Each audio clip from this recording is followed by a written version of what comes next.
और पकड़ करके फिर सीधा किया और सीधा करके भगवान के चरणों में उसका माथा पटक दिया। ऐसे साष्टांग किया जाता है, ऐसे भगवान की शरणागति की जाती है।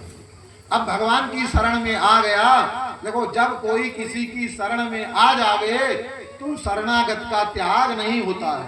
शरणागत का जे तजहि निज हित अनहित अनुमान, ते नर पामर पाप मह तिनहि बिलोकत हान। अच्छा अब विचार करो, ये शरणागत होकर के कौन ऐसे लोक में जयंत नहीं गया? इस लोक में जयंत नहीं गया, सभी लोकों में गया। और सभी ने जयंत, जो शरणागत रूपी जयंत है, उस शरणागत रूपी जयंत का किसने परित्याग नहीं किया? अपना हित अनहित सोच करके जितने भी देवी देवता हैं, ब्रह्मा शंकर आदि इंद्र आदि जितने भी देवता हैं, सबने जयंत का परित्याग कर दिया। भगवान की शरण में आया तो भगवान ने उसको क्षमा दान दे। एक नयन करी तजा भवानी। भगवान ने कहा गिरा अर्थ जल बीच सम कहियत भिन्नन भिन्न। सीताराम जी की अभिन्नता को जो भिन्न कर रहा है, अलग अलग देख रहा है कि श्री जी अलग हैं, राम जी अलग हैं, तो दृष्टि में भेद है। तुम्हारी दो दृष्टि है, राम जी के प्रति अलग दृष्टि है, जानकी जी के प्रति अलग दृष्टि है। तो इसलिए भगवान ने कहा तुम्हारी दृष्टि को ही हम एक कर देते हैं। अब जिसको भी संसार में जिसको भी देखोगे एक ही दृष्टि से देखोगे। इसीलिए कौवे के पास एक ही आंख होती है। अब भले हमको आपको दिखाई देवे दो है, पर वो दो नहीं होती, एक ही आंख होती है कौवे के। कभी इस तरफ आती, कभी उस तरफ। एक ही आंख से कौवा दोनों तरफ देखता है। तो एक नयन करी तजा भवानी। भगवान ने उसको क्षमादान कर दिया और जयंत चला गया। तो कहने का तात्पर्य ये है कि जैसे पहले प्राचीन काल में राजा लोग अगर मान लीजिए भगवान की भक्ति में लगे, कथा यहीं से शुरू हुई थी ना, याद है ना कथा आपको? ये राम जी कथा कहां से आई? राम जी की कथा क्यों शुरू हुई थी? दिव्यास्त्र से। अगर दिव्यास्त्र राजा के पास होगा तो कोई सेनापति और प्रधानमंत्री आदि मिल करके राजा को बंदी नहीं बना पाएंगे। तो ये दिव्यास्त्र वाली बात। ऐसे ही कर्ण का भी प्रसंग चला उसमें। तो कर्ण राजा के पास अगर दिव्यास्त्र होगा तो कोई भी चाहे तो राजा को कोई ना तो धनुष उठाने की जरूरत है, न बाण लेने की जरूरत है, न गदा उठाने की जरूरत है। वो मंदिर में बैठा बैठा ही राजा ब्रह्मास्त्र का अनुसंधान करेगा। तो ब्रह्मास्त्र न सेना के पास होती है, न सेनापति के पास होती है, किसी के पास दिव्यास्त्र नहीं होते हैं। दिव्यास्त्र किसी के पास नहीं होगा और पूरे संसार की सेना एक तरफ खड़ी हो जावे और एक दिव्यास्त्र अकेले पूरे संसार की सेना को नष्ट करने में समर्थ होता है। उस दिव्यास्त्र से अगर बचना है तो कोई दिव्यास्त्र का ज्ञाता ही उस दिव्यास्त्र का वारण कर सकता है। और वो कौन होगा? कोई राजकुल का ही व्यक्ति होगा, तभी वो दिव्यास्त्र से उसको बचा सकता है। इसलिए प्राचीन काल में राजाओं के पास दिव्यास्त्र होता था तो राजा निर्भय होकर के धर्म का, आज सरीके नहीं कि कहीं चार ओर खसक गए तो हमारी सरकार गिर जाएगी। आज का राजा तो डरता है कहीं वोट की कमी भई 5 साल बाद के, वैसे भी जाना 5 साल में तो वैसे भी जाना है, और उसके बीच में कहीं सांसद और विधायक इधर उधर भय तो वैसे सरकार लटक जाएगी। तो लटकंत सरकार और लटकंत राजा कुछ काम त्रिशंकु सरीके, त्रिशंकु राजा किसी का कोई भला नहीं कर पाते हैं। तो कहने का तात्पर्य है उस समय के राजा लोग इसीलिए धर्म पूर्वक शासन करते थे। तुष्टीकरण की नीति नहीं होती थी, वहां तो सबके प्रति न्याय होता था। आज न्याय नहीं है, न्याय का कोई मतलब ही नहीं है। आज तो केवल तुष्टीकरण है। वो चाहे सुप्रीम कोर्ट होवे, चाहे सरकार होवे, चाहे नेता होवे, चाहे जो हो, चाहे पार्टी होवे, सब केवल तुष्टीकरण में लगे रहते हैं। क्योंकि वो सब के सब ही असहाय है। आज समर्थ कोई नहीं है, सब उनके ये तुष्टीकरण का कारण है असहायता सबके बीच में। तो इसीलिए प्राचीन काल के राजा लोग सबल होते थे, इसीलिए वो निर्भय होकर के धर्म का पालन करते और अपनी प्रजा से भी धर्म का पालन करवाते। देखो नियम है, राजा को कितना पाप लगता है। जिस राजा के राज्य की प्रजा धर्म के विपरीत होकर के चलती है, उस राजा को अपनी प्रजा का दशांश पाप भोगना किया। प्रजा के द्वारा किया हुआ दशांश का पाप राजा को भोगना पड़ता है। इसीलिए जब मांडव्य महर्षि के साथ, भागवत सुना होगा आप सबने, भागवत सुना होगा, मांडव्य महर्षि जब यमराज के पास पहुंचे, धर्मराज के पास पहुंचे, साप देने को उद्यत हो गए, तो मांडव्य महर्षि से हाथ जोड़ करके यमराज ने कहा, देखो तपबल विप्र सदा बरियारा, और आज कहो हम ब्राह्मण हैं, हमारी ब्राह्मण महासभा है, और चोटी और जनेऊ कुछ रखो ना, ब्राह्मण ब्राह्मण चिल्लाते रहो, कोई पूछने वाला भी नहीं है। क्यों? क्योंकि ब्राह्मण तो वही है जिस ब्राह्मण के अंदर त्याग होगी और जिस ब्राह्मण के अंदर तपस्या होगी। अब ब्राह्मण हो करके जूते की दुकान खोल करके बैठोगे और फिर चिल्लाओगे कि हम ब्राह्मण हैं, और ये ब्राह्मण कितना घूमा करते हैं, उस ब्राह्मण का कोई मतलब नहीं। ब्राह्मण अपने कर्म से होता है, ब्राह्मण के अंदर त्याग और तपस्या होनी चाहिए। त्याग और तपस्या है नहीं, और फिर ब्राह्मण ब्राह्मण चिल्लाने से कुछ होने वाला नहीं। तपबल विप्र सदा बरियारा, वो कैसा ब्राह्मण होता है?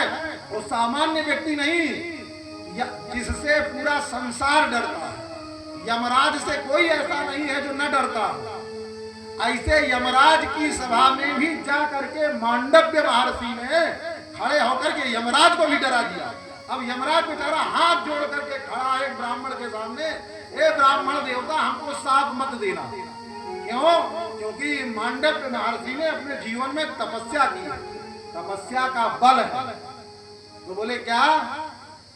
बोले महाराज साप मत देना। मांडव्य जी ने कहा हम तो साप देंगे, तुमने गलती किया है, तुमने अपराध किया है हमारे साथ, इसलिए तुमको साप देंगे।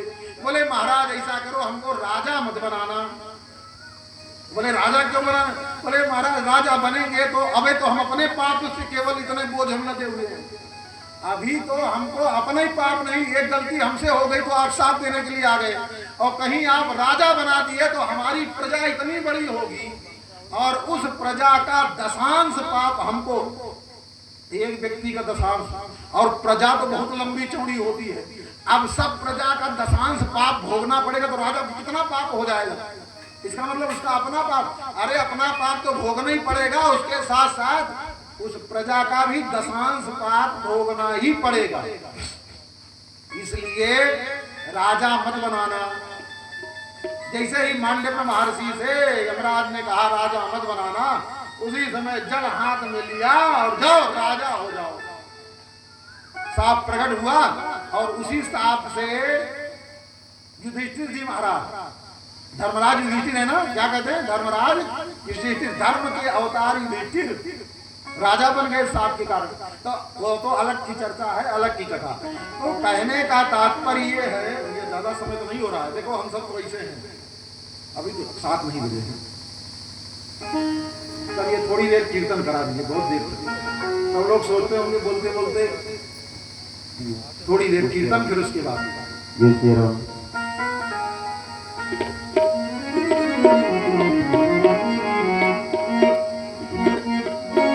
बोले रामचंद्र भगवान की जय हो। बोले चल अपनी नागरिया,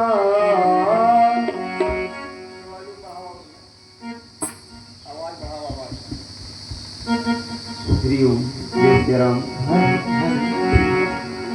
बोले चल अपनी नागरिया, सावरिया अवध बिहारी सावरिया अवध बिहारी सावरिया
सरयू के तीर अयोध्या नगरी सरयू के तीर अयोध्या सरयू के तीर अयोध्या नगरी संत भरे जहाँ दरिया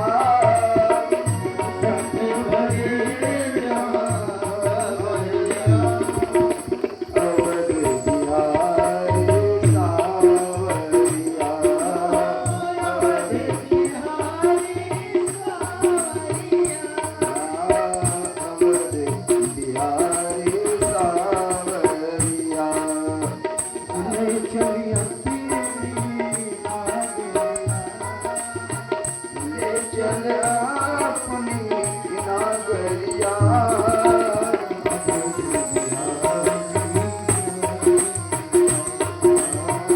अवध बिहारी सावरिया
कनक भवन सिया रघुबर झांकी कनक भवन सिया रघुबर झांकी कनक भवन सिया रघुबर झांकी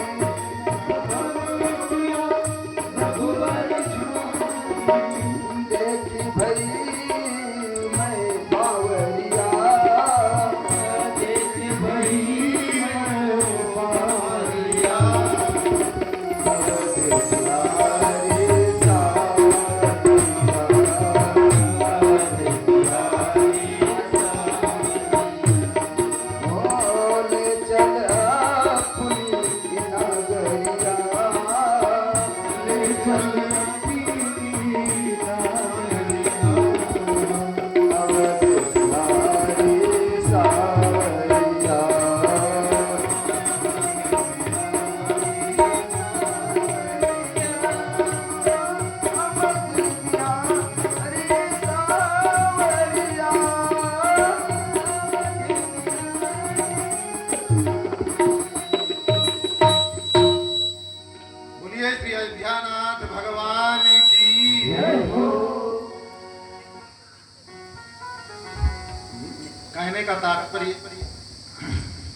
राजा होना भी बहुत अच्छी बात नहीं है। राजा होना नहीं, सबसे बड़ी बात है बड़ा होना ही अच्छी बात नहीं। तुलसी बड़े न हूजिए। तुलसीदास जी महाराज कहते हैं, देखो इस संसार में कभी बड़े बनने की कोशिश मत करना। तुलसी बड़े न हूजिए, बड़े भय सुख नाहि। बोले बड़े होने में कोई सुख नहीं है। बोले क्यों? बोले छोटे बच्चा पय पिए और बड़े भय भूस खाएं। जो छोटे बछड़े होते हैं, जब तक छोटे रहते हैं तब तक वो दूध पीते हैं, और फिर बड़े हो जाते हैं तो क्या? बोले फिर भूसा खाना पड़ता है, दूध तो मिलना बंद हो जाता है। तो ऐसे ही कभी बड़े बनने की कोशिश करना ही नहीं चाहिए, कभी बड़े होना चाहिए ही नहीं।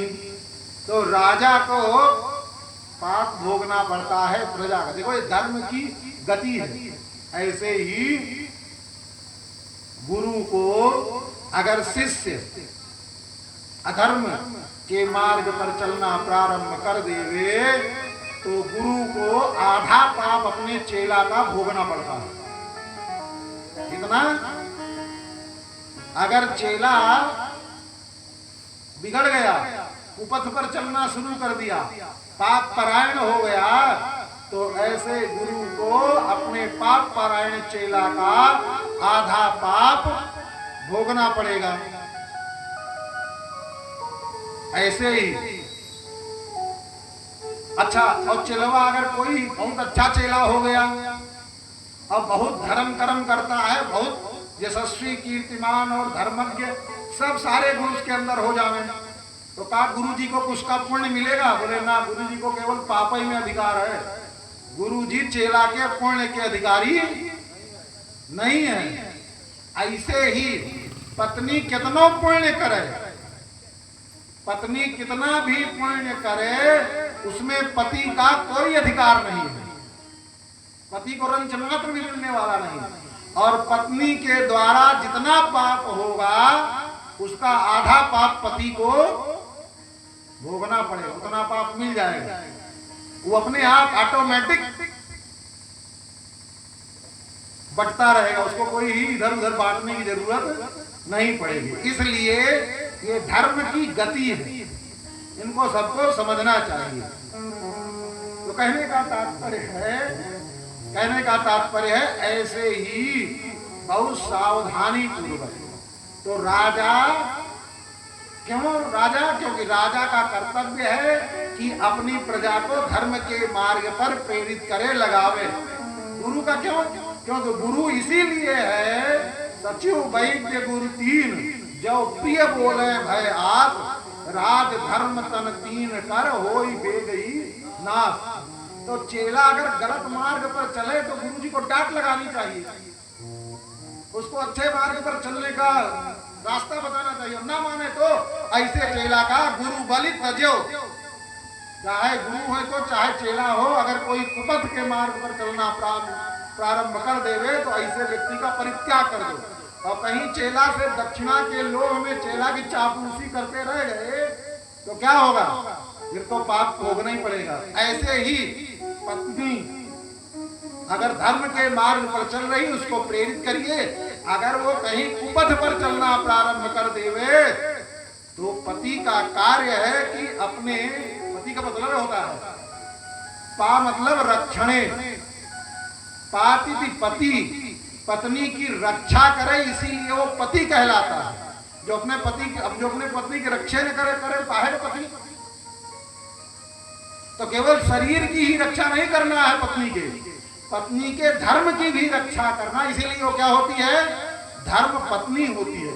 इसीलिए पत्नी के धर्म की रक्षा करना, और नहीं करता है तो आधा पाप तो भोगना ही पड़ेगा। कहने का तात्पर्य है, अब रही बात की, देखो इसीलिए प्रारब्ध ऐसे होता है।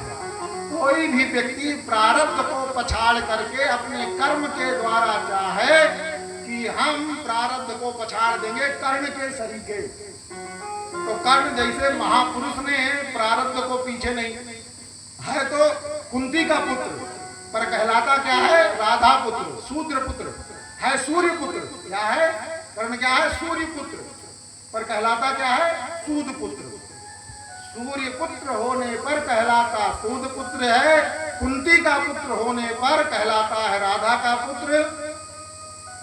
और कर्म भी उसने किया, क्षत्रियोचित सारे कर्म किए, पर जैसे ही उसने द्रोणाचार्य से कहा गुरुदेव हमको दिव्यास्त्र प्रदान कीजिए, तो द्रोणाचार्य ने मना कर दिया। जब द्रोणाचार्य ने मना कर दिया तो बहुत नाराज हुआ। अब चेला भी चेला होता है ना, गुरुजी से नाराज हो जाए तो चेलवो आजकल कहते हैं गुरुजी आप जैसे साधु महात्मा अपने जेबी में रखते हैं। अरे रुपया की गर्मी पर तो पता नहीं कितने गुरुजी पीछे डोलने लगते हैं। भाई जिसके जेब में गर्मी होगी तो बाबा जी लोग कितने डोलने लगते हैं। तो खलिया पलटन वाले भले बाबा जी हो, कोई तपस्वी महापुरुष किसी के रुपया के पीछे नहीं नाचते हैं। साधु अगर लालच और पैसे के पीछे किसी की चापलूसी करे तो वो साधु नहीं होता। साधु भीख न मांगहि, जो मांगहि सो भाण। साधु कभी भीख नहीं मांगता है, कभी लालच से किसी के समीप साधु नहीं जाता है। अगर गया तो वो फिर वो भाण है, साधु नहीं हो सकता। साधु तो फिर तपस्वी होता है, तो साधु तो फिर त्यागी होता है। तो सारे संसार का जब त्याग कर दिया है तो किसी से 4 पैसे के पीछे काहे को लटक लगे। तो कहने का तात्पर्य है, अब द्रोणाचार्य जी ने कहा भाई नहीं तो जाओ। अब उसने कहा हम दूसरे गुरु बना लेंगे। तो ठीक है, अच्छे बात, जाओ बेटा दूसरा गुरु बना लो। तो उसने कहा कि ये जो द्रोणाचार्य जी ये किसके चेला है? तो पता लगा कि द्रोणाचार्य जी को परशुराम जी के चेला है। परशुराम जी के चेला है तो हम परशुराम के चेला हम भी हो जाए। तो लोगों ने कहा भैया परशुराम जी ने तो आजकल क्षत्रियों को शिक्षा देना बंद कर दिया। बोले क्यों? बोले जब से भीष्म पितामह ने उनसे युद्ध किया और परशुराम जी को युद्ध में भीष्म पितामह ने पराजित कर दिया, तब से परशुराम जी ने कह दिया अब आज के बाद हम क्षत्रियों को कोई शिक्षा नहीं देंगे, क्योंकि भीष्म पितामह ने हमको युद्ध में पराजित कर दिया, हमारी विद्या सीख करके और हम ही को पराजित कर दिया। अच्छा तो ब्राह्मण को देते होंगे शिक्षा? बोले हाँ ब्राह्मण को देते हैं। तो बोले ठीक है, उसने कपट किया। क्या? परशुराम जी के समीप गया, ब्राह्मण का वेश बना करके और जा करके प्रणाम किया। गुरुदेव हम आपके अंतेवासी होना चाहते हैं, हम आपके छात्र होना चाहते हैं, हम आपसे विद्या सीखना चाहते हैं। तो बोले पूछे तुम किस वंश के हो? तो उसने कहा महाराज हम भार्गव हैं। झूठ बोल दिया, उसने भी कपट से झूठ बोला। उसने सोचा हमने तो द्रोणाचार्य को छोड़ दिया है, अब द्रोणाचार्य को छोड़ दिया है, चेला बनने के लिए हम आए हैं परशुराम जी के यहाँ। देखो एक बात और होती, थोड़ा इसमें समझो। ब्राह्मण का जो गोत्र होता है वो जन्म से होता है। ब्राह्मण का गोत्र किससे होता है? ब्राह्मण का जो गोत्र होता है वो जन्म से होता है। ब्राह्मण जिस वंश में भरद्वाज की संतान है तो उनका भरद्वाज गोत्र होगा। बोले क्षत्रियों का भी होगा भरद्वाज गोत्र? तो बोले नहीं, वो शिष्य परंपरा। क्षत्रियों की जो गोत्र की परंपरा है वो शिष्य, अन्य किसी की भी क्षत्रिय वैश्य आदि की जो शिष्य परंपरा से होगी। तो कर्ण ने विचार किया तो हम चेला बनने के लिए परशुराम जी से आपके पास आए हैं, तो परशुराम जी का भी जो गोत्र है वही हमारा गोत्र है। तो परशुराम जी भी भार्गव हैं, इसलिए उसने अपने आप को कह दिया हम भार्गव हैं। जैसे इसमें भार्गव है, अरे दोनों का जो गोत्र मिलता है। परशुराम जी प्रसन्न हो गए और परशुराम जी कर्ण को शिक्षा देने के लिए तैयार हो। महाराज इतना श्रम पूर्वक कर्ण ने परशुराम जी महाराज से अस्त्र शस्त्र की विद्या प्राप्त की कि परशुराम जी ने भी सोचा ऐसा चेला हमको आज तक कभी मिला नहीं था, जिसके अंदर सीखने की इतनी भूख होवे, सीखने की इतनी भूख वाला चेला परशुराम जी को आज तक कभी मिला नहीं। परशुराम जी प्रसन्न हो गए कर्ण को शिक्षा प्रदान करके। जब कर्ण की शिक्षा पूरी हो गई तो रास्ते में चले जा रहे थे, चलते चलते चलते चलते एक जगह विश्राम करने के लिए परशुराम जी महाराज लेटे। तो जो अंतेवासी कर्ण था उसने कहा गुरुदेव आप हमारी गोद में सर रख करके लेट जाइए। बोले ठीक है। परशुराम जी महाराज ने कर्ण की जंघा पर अपना सिर रख लिया और रख करके सो गए। जब सो गए परशुराम जी महाराज तो इंद्र ने सोचा अब ये इतना दुर्धर्ष हो गया है कर्ण कि अब ये कुछ भी करने में समर्थ है, परशुराम जी का चेला हो गया है।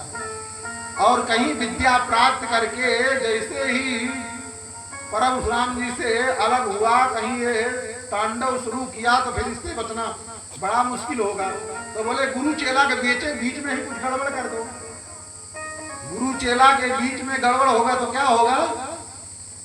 तो एक कीड़े का वेश बना करके इंद्र आए और जिस जंघा पर सर रख करके परशुराम जी महाराज सोए हुए थे, जमीन से भ्रमर किया होता है ना, भमरा होता है ना मिट्टी को जो छेद करके बाहर निकलता है, उसी के रूप में आए और आ करके कर्ण की जंघा को छेद करते करते ऊपर की ओर तक निकल आया। और कर्ण भी देखो कितना धैर्यवान है कर्ण कि गुरुदेव हमारे सो रहे हैं, कहीं इनकी निद्रा टूट न जावे, इसलिए ना तो उसमें सी किया न सा किया और ना अपनी जंघा को एक बार भी हिलाया। गुरु की सेवा में कितना निष्ठा। पर जैसे ही रक्त की धारा निकली और जाकर के परशुराम जी महाराज को वो धारा स्पर्श किया, गरम गरम रक्त के स्पर्श से परशुराम जी महाराज की निद्रा टूटी। तो परशुराम जी एकाएक उठ करके बैठ गए। देखे इधर उधर चारों तरफ ये क्या हुआ? रक्त की, अब जो कोई किसी की जान नीचे से कीड़ा छेदते, धीरे धीरे कीड़ा धीरे धीरे छेदे ना, छेदते नसों को काटते काटते इस जांग से ऊपर की तरफ आ जावे तो सोचो कितना खून बह करके जाएगा। पूरा जो शिलाखंड था और पूरे प्रशस्त शिलाखंड पर रक्त की धारा बह रही थी। परशुराम जी महाराज देखे और देख करके एकाएक खड़े हुए, इतना रक्त कैसे निकला? फिर कर्ण की तरफ खड़े होकर के पूछे अरे तुमको इतना कष्ट हो रहा था, एक बार तुमने हमको बताया क्यों नहीं? बोले गुरुदेव आपकी निद्रा कहीं टूट ना जाए इसलिए हम आपको नहीं बताए। प्रसन्न हो गए, इतना गुरु के प्रति निष्ठा, इतनी श्रद्धा। फिर चमके परशुराम जी, अरे ब्राह्मण का बालक होता तो ब्राह्मण के बालक में इतनी सहन शक्ति तो नहीं हो सकती है। परशुराम जी खड़े हुए और पूछे कर्ण की तरफ, खड़े होकर पूछे कर्ण बता तू कौन है? हाथ जोड़ करके कर्ण खड़ा हो गया। गुरुदेव मुझे भी नहीं पता मैं कौन हूं, पर लोग कहते हैं मैं सूर्य का पुत्र हूं और लोग कहते हैं मुझे दासी का पुत्र भी राधे कहते हैं। तो तुमने मुझसे छल क्यों किया? कर्ण ने कहा गुरुदेव जो आचार्य का कुल होता है वही कुल शिष्य का होता है। हमने आपको आचार्य के रूप में वर्ण किया था, इसलिए मैंने अपने आप को भार्गव कह दिया। परशुराम जी कहा मूर्खानंद, गुरु चेला का संबंध तब पूरा होता है, चेला कितनों गुरु गुरु करता रहे, जब तक गुरु जी ने कहा कि तुम हमारे चेला हो तब तक गुरु और शिष्य का संबंध पूरा नहीं होता। मैंने तुझको अपना शिष्य तब तक नहीं स्वीकार किया था, तुमने अपने आप को भार्गव कैसे कह दिया? तुमने हमसे छल में विद्या प्राप्त की, पर तुमने हमको अपनी विद्या प्राप्त करके प्रसन्न भी किया है, इसलिए तुमको और साथ तो नहीं देंगे, पर मेरी विद्या भी तुमसे छल कर जाएगी। तुमको जीवन में जब मेरी विद्या की सबसे ज्यादा आवश्यकता होगी उसी समय मेरी विद्या गायब हो जाएगी, तुम्हारे साथ छल कर जाएगी। और अंत में वही हुआ। कर्ण को जब महाभारत के मैदान में परशुराम जी महाराज के विद्या की आवश्यकता हुई, उस समय बुद्धि खराब हो गई। क्या बुद्धि खराब हो गई? देखो कर्ण महाभारत के युद्ध में खड़ा हुआ, कर्ण के रथ का पहिया पृथ्वी पकड़ ले रही है। कर्ण जैसे ही अपने रथ को आगे बढ़ाता है वैसे ही कर्ण का पहिया धंस जाता है और वो कारण रथ के पहिया को निकाल, अस्त्र शस्त्र रख करके रथ के पहिए को निकालने के लिए उद्यत होता है।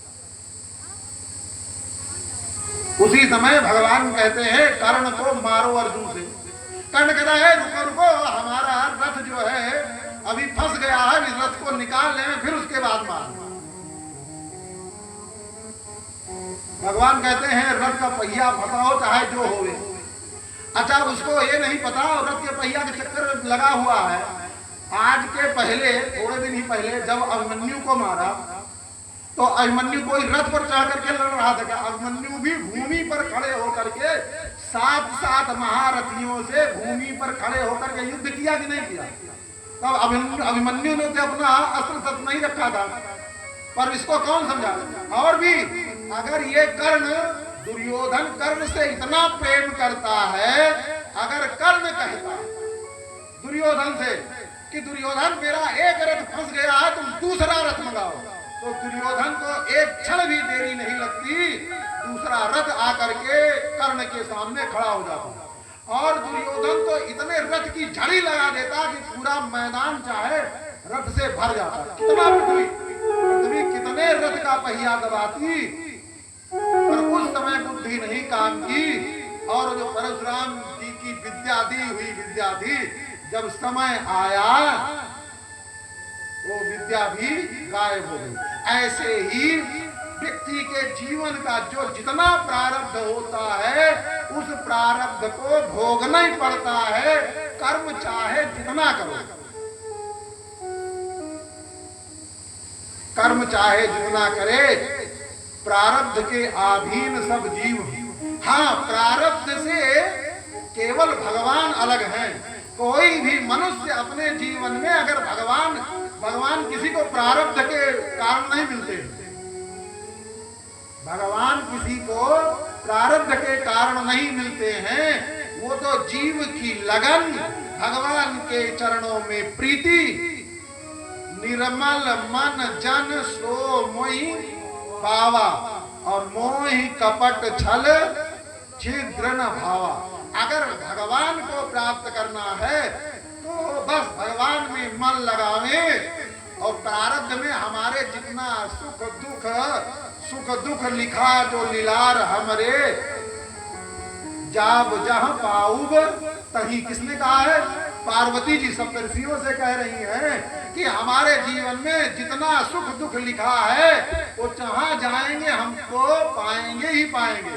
इसलिए इस चक्कर में नहीं पड़ना चाहिए कि हमको कितना सुख मिल जावे। बस प्रयास यही करना चाहिए कि भगवान के चरणों में हमारी प्रीति, भगवान के चरणों में हमारा प्रेम इतना बढ़ रहा है। सदैव यही चिंतन करना चाहिए, और कुछ चिंतन करने की आवश्यकता नहीं है। समय भी हो रहा है, और अब थोड़ा सा भजन कीर्तन करके फिर उसकी पश्चात आते हैं। बोलिए श्री अयोध्यानाथ भगवान की, श्री रंगनाथ भगवान की, श्री हनुमान जी महाराज की, श्री भाष्यकार भगवान श्री रामानुज स्वामी जी महाराज की, श्री तुलसीदास जी महाराज की, सब संतन की, सब भक्तन की। जय जय श्री सीताराम, जय जय श्री राधे श्याम। जय श्री राम। हरि ओम, हरि ओम। ओ राधे राधे, राधे कहने की आदत सी हो गई है। श्री जी के चरणों में रहने की आदत सी हो गई है। राधे राधे, राधे कहने की आदत सी हो गई है। राधे राधे, राधे कहने की आदत सी हो गई। श्री जी के चरणों में रहने की, श्री जी के चरणों में रहने की आदत हो गई।